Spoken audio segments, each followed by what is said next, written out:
Welcome to The Truth, a series in which I play through games to find out what they're really like for a severely average gamer. And today, I scared the out of myself. And I hope you're ready, because today, I found out the truth of Outlast 2.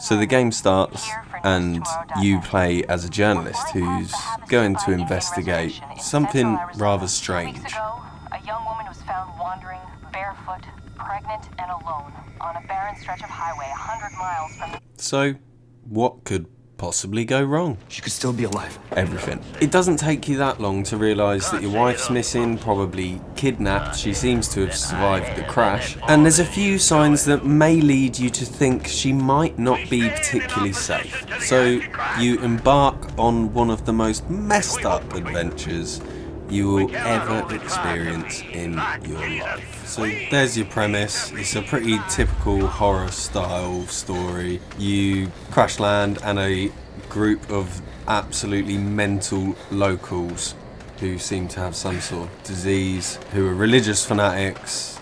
They're also like weird about babies. There's a lot going on. And before we get too far ahead of ourselves, there's also this weird flashback bit where you go back to their school with their friend who killed themselves. There's a whole other bit going on there. But mostly this bit serves as a wanted respite from the tension of the rest of the game. Absolutely done, yeah. And the story isn't what makes this a great game. What makes this a great game is the gameplay and the graphics and their combined efforts to make this a hyper-realistic experience. And the story actually departs from that quite a bit because it's quite far-fetched in places. Other things that really go a long way in this game are the music, and my personal favourite part of this game is the lighting. It creates such a harrowing atmosphere. It forces you to use the infrared on your camera and puts you in really horrible situations that otherwise you would never put yourself in, like stuffing yourself in this locker.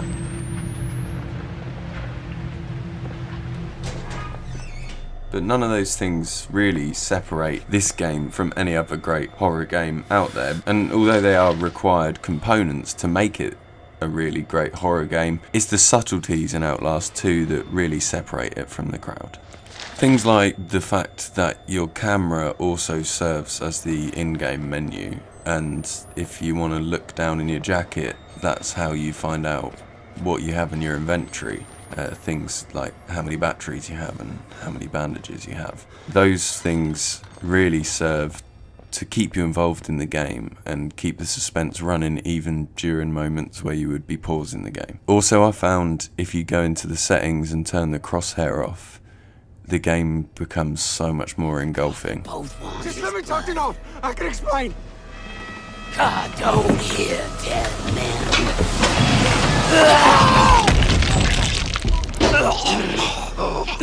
Be still. So let's get the first major complaint out of the way. These stalagmites are not very realistic. Other than that, the violence is almost violence for violence sake. I know it's meant to be shocking, I know it's meant to be gross, but when you're exposed to that concentration of gore, you end up really desensitized to it. So after you've played about 20 minutes, you're just walking past bodies that are decaying, rotting corpses with maggots coming out of them, and you're just like, yeah, you're alright. Oh, there's another one. Oh, there's another one. And I'm not even going to begin to talk about the birth scene. Moving on to the story, it leaves a lot of questions unanswered. I'm still unsure as to how sort of fantastical this universe we're working in is. Why is it raining blood? Why are all of these birds dead? Why are all of the fish dead? Why are they having an orgy? Do gods really exist in this world? No offense. And what is actually going on? And the answers may lie in the notes that you pick up. And don't get me wrong, I'm a lover of a good note in a video game. And this game has some great notes in it. Scrawlings left by some of the crazy locals, people questioning their faith. Just little snippets that let you delve into the lives of the characters in this game. But, if you think my lazy motherfucking ass is reading this shit, get out. It's way too long. Way too long. And that means that I was probably left with a few answers that I could have got if I wasn't. But then that's on them, if anything. It's on them. So...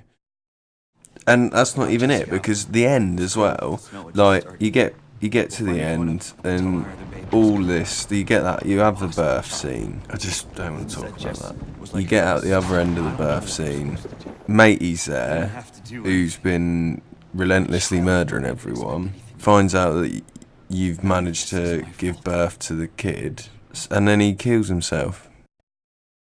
Well, it's like the end of Star Wars. It's like the end of the Phantom Menace, when like they just pull the plug and everything just takes care of itself conveniently. You go outside and then everyone's fucking killed themselves. It's just, I don't like that as an ending. But none of that changes the fact that this is an absolute horror pleasure. If you're into horror games, then this is a must play, because it's just simply terrifying. The good by far outweighs the bad here, and what we're looking at is a solid 4 loot box rating. Solid title. Thank you for watching. Feel free to like and subscribe.